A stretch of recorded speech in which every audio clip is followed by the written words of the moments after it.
북한이 9.19 군사합의 사실 파기 선언했어요. 네. 그러니까 정찰 위성 발사한 다음에 우리가 공중 정찰 시작하겠다. 일부 조항의 효력 정지하다 보니까 북한이 바로 파기 선언하면서 이제 GP도 다시 뭐 설치한다. 그리고 JSA 비무장 그 판문점 네. 거기서도 권총을 차고 나오고 이런 걸 보면서 정말 한반도가 예사롭지 않구나 네. 이런 생각을 하게 되는데 어떻게 네. 보고 계십니까?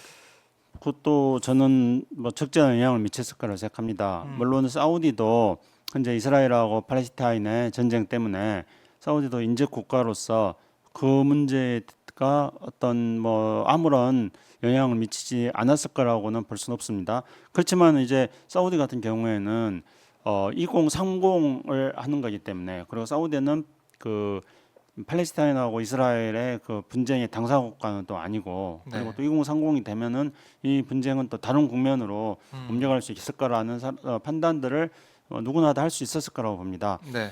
그런데 우리는 남북한 우리 당사자이지 않습니까? 네. 우리 당사자가 지금 한반도 상황이 계속 안 좋아지는데 우리는 이런 것들을 이렇게 이 군사분계선 일대 비무장지대가 원래는 완충지대였습니다.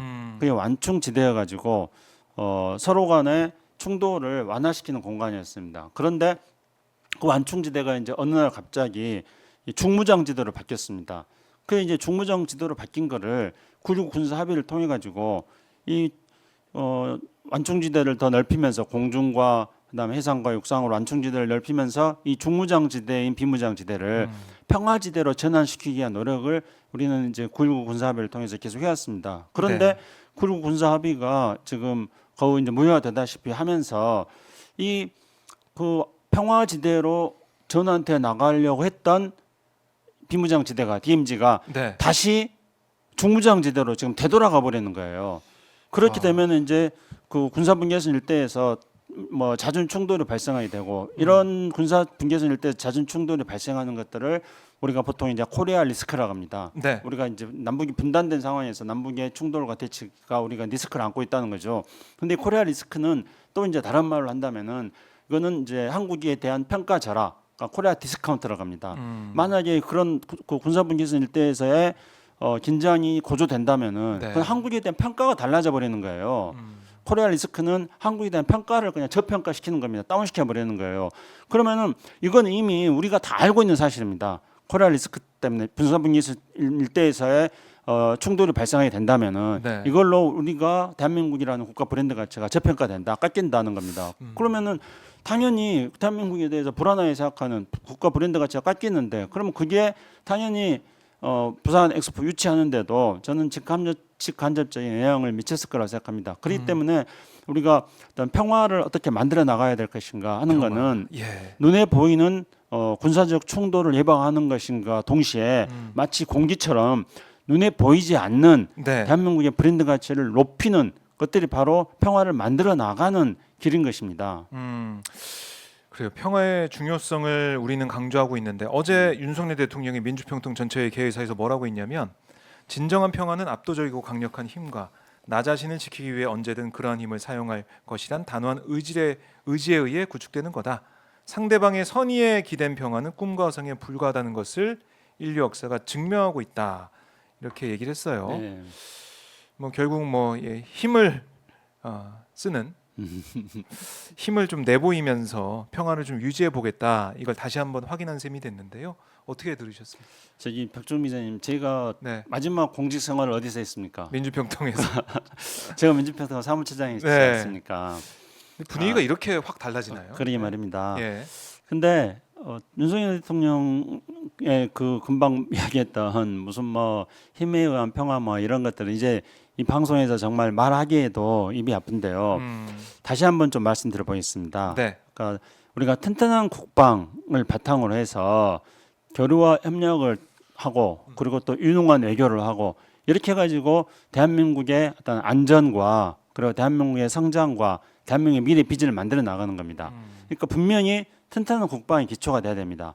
그리고 남북 사이의 교류와 협력, 대화에 의해서 모든 문제들을 적대적 충돌 문제들을 또 풀어 나가야 됩니다.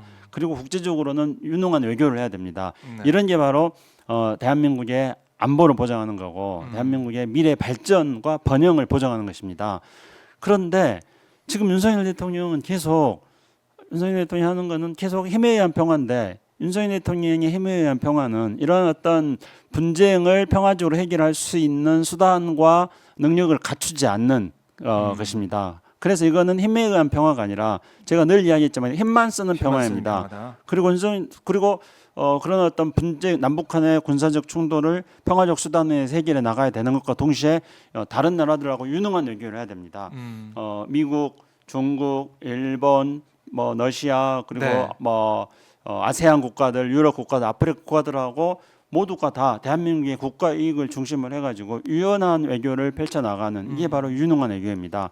그래서 저는 이 유능한 외교를 이 오마이 TV에서 제가 피벗 외교다 이렇게 네. 개념 정리를 한 적이 있었습니다. 그러게요. 피벗 외교라는 거는 농구 용어를 빌어가지고 한 발은 우리의 국가 이익의 중심을 딱 두면서 다른 나머지 한 발은 유연하게 미국, 중국, 러시아, 뭐 일본, 네. 유럽 다 이렇게 우리 국가 이익을 찾아 움직이는 이런 게 바로 피벗 외교이고 이것이 바로 유능한 외교입니다.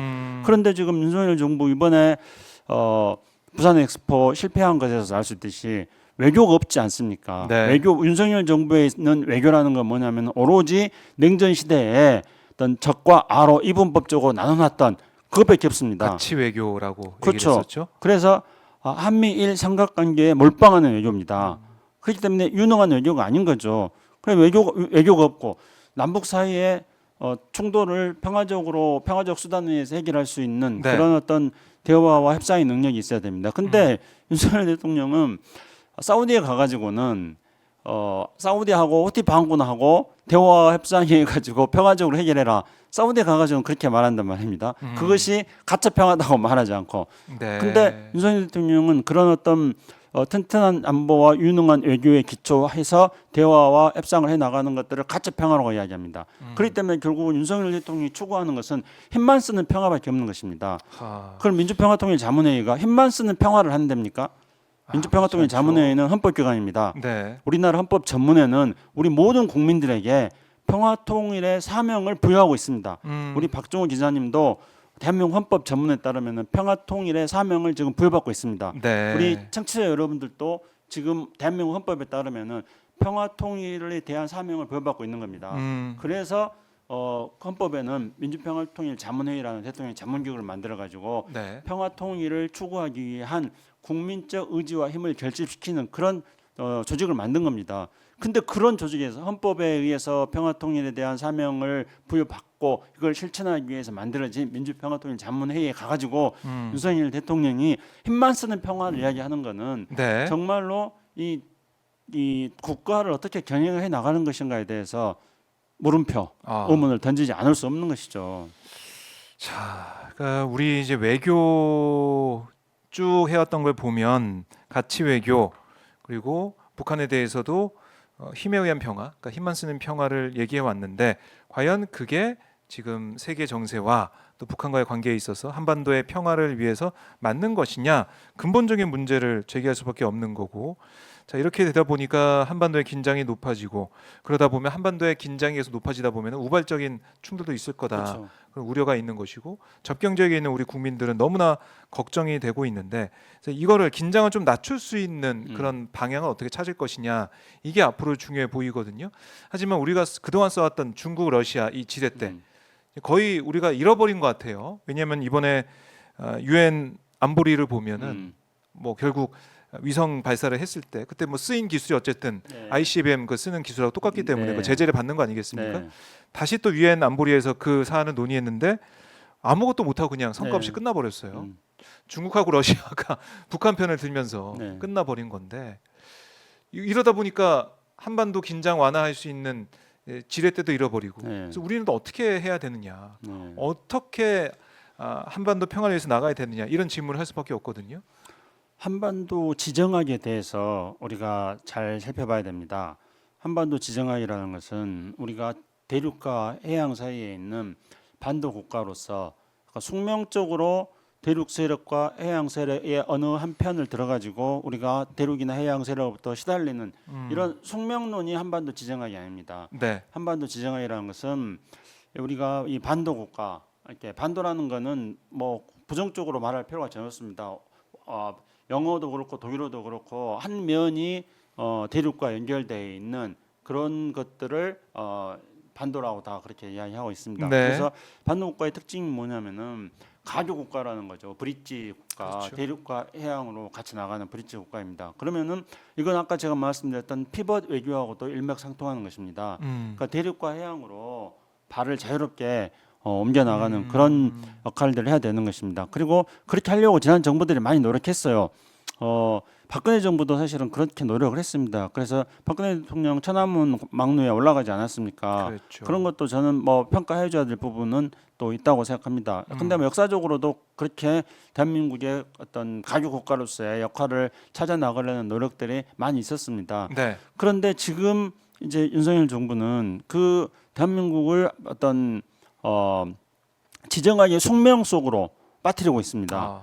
아, 중국에서는 그래서 이제 이번에 한중일 한중일 외교장관 회담 이후에 중국 언론들을 보니까 뭐 지정학의 늪이다 뭐 그렇게 말하던데요. 그러니까 숙명적으로 그냥 우리가 지금 한미일 동맹에 몰빵을 하면서 그러면서 대륙 세력들하고 갈등하고 싸우는 이런 어떤 지정학적 그 대결 구도 속으로 우리가 지금 빨려 들어가고 있는 겁니다. 네. 그렇기 때문에 우리가 과거에 한반도 지정학을 가지고 대륙과 해양 세력에 대한 외교를 능숙능하게 펼쳤을 때는 그럴 때는 북한 핵 문제를 해결하는데 네. 중국과 러시아가 미국, 일본과 함께 또 우리 대한민국과 함께 손을 잡아가지고 북한 핵 문제를 해결하는 데 앞장섰던 것이었습니다. 그래서 유엔에서 북한에 대한 어떤 여러 가지 결의안들도 다 만들어지고 네. 그렇게 해서 북한을 대화로 이렇게 협상으로 끌어들일 수 있는 국제적 환경들을 만들어 나갔던 거였죠.